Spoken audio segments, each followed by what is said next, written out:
दोस्तों, आज की कहानी में 4 ऐसी बातें सीखने को मिलेगी जो हमारे जीवन के लिए बहुत उपयोगी है। अगर हमारे जीवन में कोई आर्थिक कष्ट आया है तो उसका हम कैसे समाधान करें। अगर हम चिंता डिप्रेशन में डूबे हुए हैं तो उसका समाधान कैसे करें। अगर हमारे परिवार में हमारे घर में कोई बड़ी बीमारी हो गई जो बहुत ज़्यादा पैसे लगने के बाद ही उसका समाधान हो सकता है, तो उसको बिना पैसे के कैसे उसका समाधान करें, उस बीमारी से कैसे मुक्ति पाए। आज हम एक भिक्षु द्वारा एक ऐसा उपदेश सुनेंगे, 4 ऐसे ज्ञान प्राप्त होगा जिससे हर समस्या का समाधान हो जाएगा। तो दोस्तों, चलिए कहानी को शुरू करते हैं। कि आप कहानी में डूब जाए, जानकारी में डूब जाए, इसके पहले आप चैनल को सब्सक्राइब कर दें। हाँ दोस्तों, हाथ जोड़ के एक निवेदन और करते हैं। ये आज की जानकारी बहुत महत्वपूर्ण जानकारी है। इस जानकारी को जितना ज़्यादा से ज़्यादा लोगों तक आप शेयर कर देंगे, उनका जीवन भी खुशियों में बदल जाएगा। उनके घर पे जो आई हुई आर्थिक समस्याएं, उनके घर में जो आई हुई आर्थिक समस्याओं के साथ साथ बीमारियां, वो सारी मिट जाएंगी। इसलिए इस वीडियो को ज़्यादा से ज़्यादा लोगों तक शेयर करिएगा। इसलिए हम हाथ जोड़ कर फिर निवेदन करते हैं, क्योंकि मेरा एक ही उद्देश्य है, आप लोगों तक एक अच्छी सी अच्छी जानकारी पहुंचाएं, जिसे आप लोग अपना करके अपने परिवार को, अपने घर को, अपने समाज को सुरक्षित रख सकें। तो दोस्तों, एक समय की बात है, रामेश्वर नाम का एक किसान, बहुत गरीब किसान था। उसकी पत्नी दुर्गावती और उसके 2 बेटे थे, रोहित और मोहित। रोहित और मोहित उसके 2 परिवार थे। उसके घर दोस्तों बहुत आर्थिक तंगी रहती थी।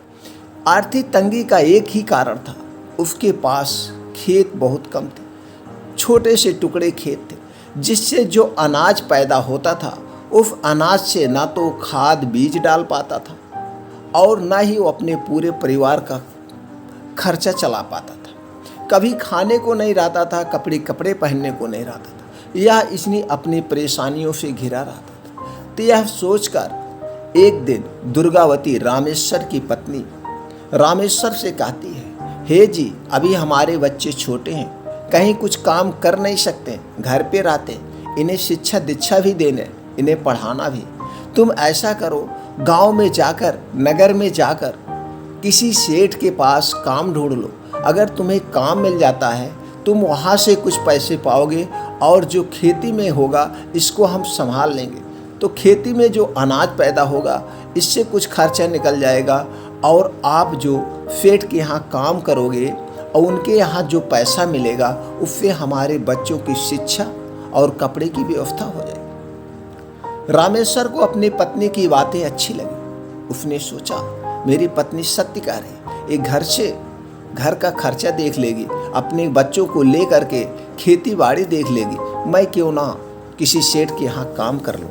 यही सोचकर रामेश्वरम एक दिन सुबह उठता है और नगर में खोजते खोजते एक सेठ के पास जाता है। सेठ के पास जाकर सेठ से निवेदन करता है, सेठ जी, मैं एक ईमानदार किसान आदमी हूँ, मैं आपके यहाँ पूरी लगन से ईमानदारी से काम करूँगा। मुझे काम चाहिए, मेरे 2 बच्चे हैं, मेरी बीवी हैं, मेरे अपने खेती से खर्चे से गुजारा नहीं होता है। आप हमें अब कुछ काम दे दीजिए।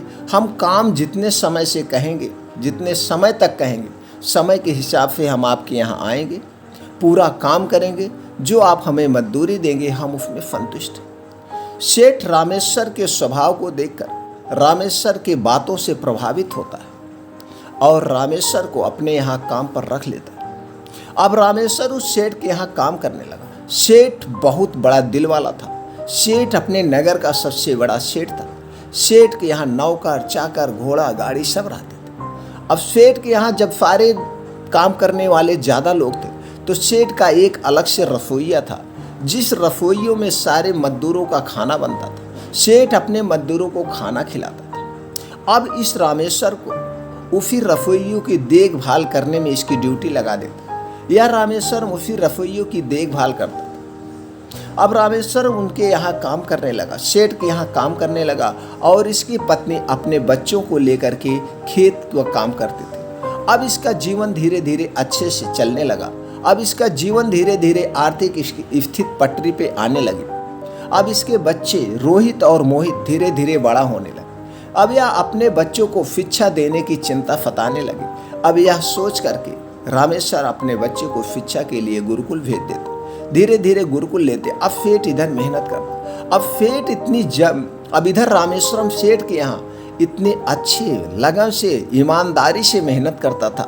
सेठ इसकी ईमानदारी और इसके काम से प्रभावित होकर इसे खुश रहता था। और एक दिन रसोइयों में जाता है और कहता है, रसोइयों में कहता है कि जो कुछ खाना शाम को बचेगा, जो खाना शाम को बचे, एक खाना सारा रामेश्वरम को दे देना। इसके घर उतनी बड़ी खेती नहीं है, इसका खर्चा नहीं चलता। अब रामेश्वरम खुश होता है सेठ के इस फैसले से।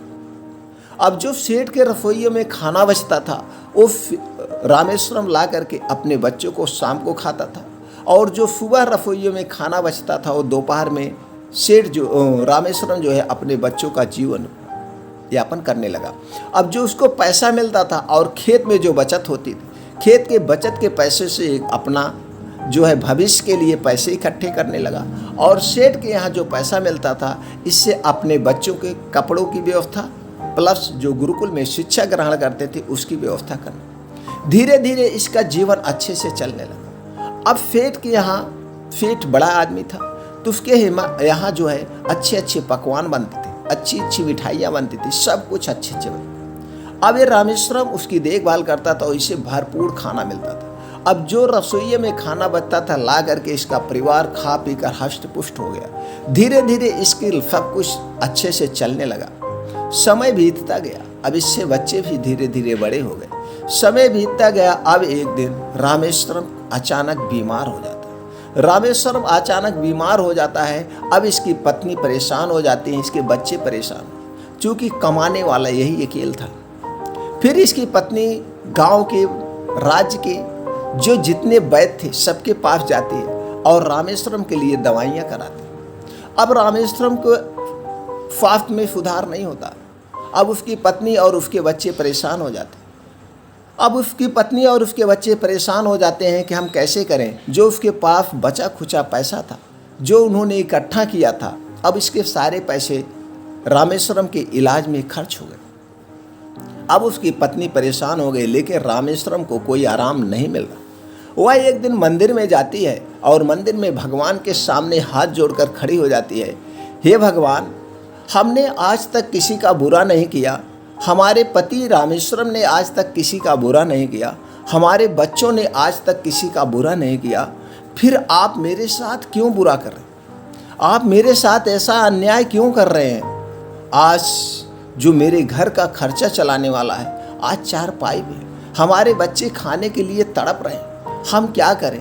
भगवान, आप हमारे पति को, रामेश्वरम को ठीक कर दीजिए। भगवान पे वहीं पे करके अपने सर पटकने लगते। वहीं मंदिर में अपने सर को पटकते लगते हैं। इतनी थोड़ी देर बाद पीछे से एक बौद्ध भिक्षु गुजर रहा था। बौद्ध भिक्षु गुजर रहा था। उसने देखा कोई औरत चिल्ला चिल्ला के अपने सर को मंदिर पर पटक रही। वह आते हैं और कहता है, माते, तुम अपना सर क्यों पटक रही? क्या समस्या है? वह कहती है, किसान की पत्नी दुर्गावती कहती है, महात्मा जी आप ही बताइए, हम जी करके क्या करेंगे? आज हमारे पति बीमार हो गए। मेरे जितने पैसे थे सब हमने इलाज में लगा दिया, लेकिन वो ठीक नहीं हो रहे हैं। आप ही हमें बताइए, भगवान हमारी क्यों नहीं सुन रहा है? भगवान बड़े लोगों की क्यों सुनता है? भगवान गरीबों की क्यों नहीं सुनता है? आखिर हम क्या करें? आप ही बताइए महात्मा जी। महात्मा जी कहते हैं, माते, तुम परेशान मत होइए। ऊपर वाला सबका सुनता है, ऊपर वाला सबकी देखभाल करता है।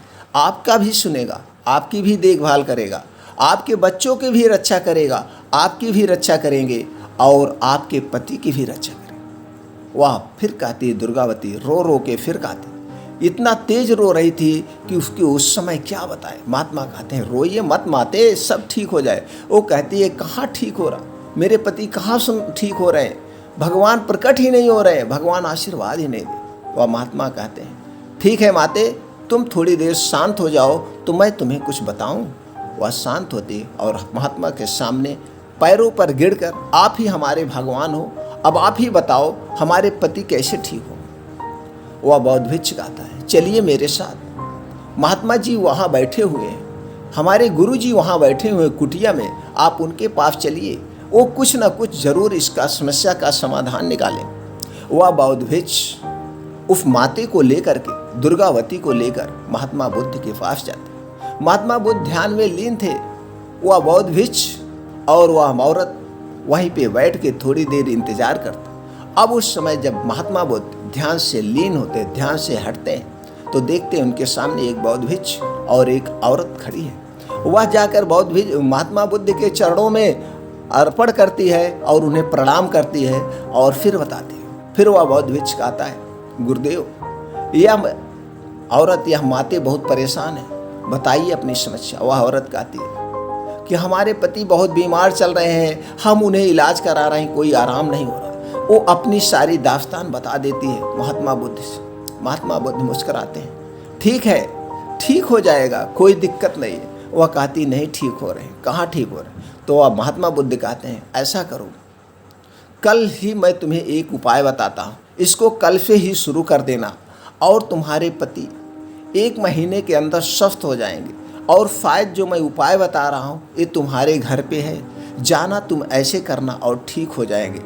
वो कह रही है, आप जल्दी बताइए, आप जो भी गुरुजी बताएंगे, जैसे भी उपाय बताएंगे, मैं उपाय करूँगी, हमारे पति सिर्फ ठीक होने चाहिए। फिर महात्मा बुद्ध कहते हैं, तुम्हारे घर पे तुम्हारे पति को जो बीमारी हुई है, वो बीमारी बहुत बड़े पैसे वाली है, वो पैसे लगता है तब ठीक होता है, लेकिन जो मैं उपाय बता रहा हूँ, इस उपाय से ये ठीक हो जाए। तुम क्या बताए? तो महात्मा बुद्ध बताते हैं, तुम्हारे पति को जो है हार्ट में ब्लॉकेज आया है, खून का दौरा ठीक से नहीं हो पा रहा है, कोलेस्ट्रॉल जम गया है।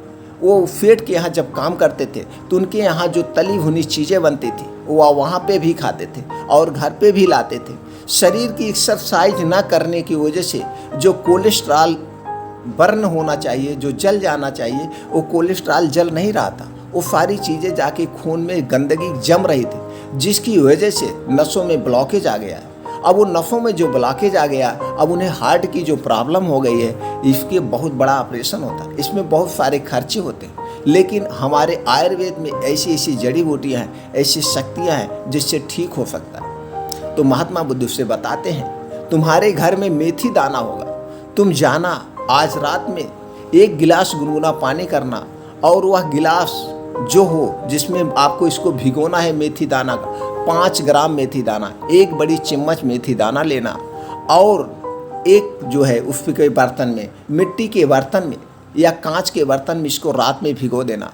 पहले पानी गर्म करना, पानी गर्म करने के बाद ये 5 ग्राम मेथी दाना उसी में पानी में भिगो देना। सुबह उसके बाद 1 गिलास जो पानी में भिगोई है उसे दे देना, पानी पी लेंगे। पानी पीने के बाद ये मेथी दाना जो 1 चम्मच है, 5 ग्राम है, इसे पूरा चबा चबा के, आराम से चबा चबा के खा लेंगे। ऐसे उनको डेली करना है और रोज़ सुबह उनको 4 बजे बिस्तर से जगा देना है। रोज़ सुबह 4 बजे जब वो बिस्तर से जगा देना, उसके बाद खाली मुँह, बासी मुँह धुलना नहीं है, उनको 2 से 3 गिलास आप गुनगुना पानी देना। 3 गिलास गुनगुना पानी पीने के बाद वो लैट्रिन फ्रेश होंगे। फ्रेश होने के बाद उनको 1 घंटे आप मॉर्निंग वॉक चलाना। मॉर्निंग वॉक की चाल जो होगी, 1 सेकंड में 1 कदम, 1 मिनट में 60 कदम होगी। 1 मिनट में 60 कदम, इस हिसाब से मॉर्निंग वॉक करेंगे। तो इससे ब्लड सर्कुलेशन फास्ट होगा, ब्लड सर्कुलेशन का दौरा ज़्यादा होगा, तो जिससे जो जमी हुई ब्लॉकेजें हैं वो धीरे धीरे ठीक हो जाएगी। और जब मेथी दाना लेंगे तो जमी हुई ब्लॉकेजें इससे भी ठीक हो जाएगी। और उसके बाद आने के बाद उन्हें कुछ योगा करना है, 1 अनुलोम विलोम करना है और 1 कपाल भाती, 10 मिनट कपाल भाती, 5 मिनट अनुलोम विलोम, इसको करवाना है। उसके बाद ये मेथी दाना को कराओ। धीरे धीरे 10 से 15 दिन में तुम्हारे पति पूर्ण रूप से ठीक हो जाएंगे, उनकी सारी बीमारियां ठीक हो जाएंगी। ऐसा करना और फिर आकर के हमें बताना, और उनके शरीर का मूवमेंट हमेशा होना चाहिए, ये रोज़ आपको करवाना है। वह औरत कहती है, ठीक है गुरुजी, ठीक है महात्मा जी, आप जैसे कहें हम वैसे कराएंगे और उनको ठीक होना चाहिए। तो महात्मा बुद्ध कहते हैं ठीक 1 महीने के बाद आप हमें आके बताएं। फिर वह औरत अपने घर आती है। अपने घर आने के बाद महात्मा बुद्ध ने जैसा बताया था वह आकर के उसी दिन से अगले दिन से उसी सारे रूल से फॉलो करवाती है और खुद अपना फॉलो करती है और अपने बच्चों को भी फॉलो करवाती है। धीरे धीरे उनके पति के हेल्थ में 3 से 4 दिन के बाद ही सुधार आना शुरू हो जाता है। चेहरे पे एक नई चमक और धीरे धीरे उनका वजन कम होने लगता। धीरे धीरे उनकी जो है स्वास्थ्य में बहुत ज़्यादा सुधार हो गया। 15 दिन जाते जाते उनको जो उठ बैठ नहीं पा रहे थे, जो चल नहीं पा रहे थे, तमाम समस्याएं थी, सारी समस्याएं धीरे धीरे सॉल्व होने लगी। 1 महीने जाते जाते वो पूर्ण रूप से स्वस्थ हो गए। फिर वह औरत यानी दुर्गावती अपने पति रामेश्वरम, अपने बेटे मोहित और रोहित को लेकर महात्मा बुद्ध के चरणों में जाती है, उन्हें प्रणाम करती है और कहती है कि हमारे पति ये आपसे सामने है। उसके पति और उनके बच्चे सब लोग महात्मा बुद्ध को प्रणाम करते हैं और कहते हैं कि आज हम पूर्ण रूप से स्वस्थ हो गए। तो महात्मा बुद्ध कहते हैं, अब ये लोग इतना खुश हो गए, महात्मा बुद्ध भी मुस्कुराते हैं, जाओ एंजॉय करो। फिर ये पूरा परिवार रामेश्वरम कहता है, महात्मा जी हम बहुत खुश हैं, आपने हमारी जान को बचाया है, इसके बदले में मैं आपको कुछ देना चाहता हूँ। महात्मा बुद्ध कहते हैं, मैं कुछ लेता नहीं हूँ, अगर आपको देना है तो जा करके इस समाज को दीजिए, इस समाज को ज्ञान दे दीजिए जिससे तुम ठीक हो गए हो। यही चीज़ जा करके पूरे समाज को बताए। आज पूरा समाज इस बीमारी से ग्रसित है, आज पूरा समाज सब बीमारियों से आलस की वजह से ग्रसित है। जा करके यही उपदेश दो कि यही चीज़ हमने अपनाया, हम ठीक हो गए, और सारे समाज को बताइए। सब लोग सुबह 4 बजे उठे, गुनगुना पानी पिएं, उसके बाद जो मोटा है, जिसको गैस बन रही है, कोलेस्ट्रॉल बढ़ा हुआ है, ये तमाम बीमारियां हैं, पेट बाहर निकला हुआ है, मोटापा है, ये सारी चीज़ें ठीक हो जाएगी। उन्हें बताइए रोज़ सुबह रात में भिगो दें मेथी दाना 1 चम्मच, सुबह इसको खाएं। हाँ, इसको कंटिन्यू नहीं खाना है, इसको 1 महीना खाना है। अगर किसी को बीमारी है तो 1 महीना खाना है, फिर 1 महीने के बाद 15 दिन बंद करके फिर 15 दिन खाना है। इसी हिसाब से जब बीमारी ठीक हो जाएगी तो महीने में सिर्फ 7 दिन खाना है, 7 दिन के बाद नहीं खाना, फिर 7 दिन बाद यही स्टेप। इस ढंग से अगर खाएंगे तो किसी की कोई बीमारी नहीं है। यही हमारी दक्षिणा है, यही जाकर के तुम पूरे समाज में फैलाइए और समाज को रोग मुक्त बताओ। दोस्तों, ये कहानी, ये जानकारी आपको कैसी लगी कमेंट सेक्शन में हमें ज़रूर बताएं। अगर आपको इस कहानी को अच्छी लगी हो तो ज़्यादा से ज़्यादा लोगों तक शेयर करें, क्योंकि आज हमारा समाज इन तमाम बीमारियों से ग्रसित है, बीमारियों से घिरा हुआ है, जिससे हम इन समाज की इस बीमारियों को खत्म किया जा सके। फिर मिलते हैं ऐसे और ही ज्ञानवर्धक कहानी के साथ अगले वीडियो में। तब तक आप अपने परिवार के साथ वर्तमान में जिए, खुशियां मनाइए, चिंता मुक्त रहिए।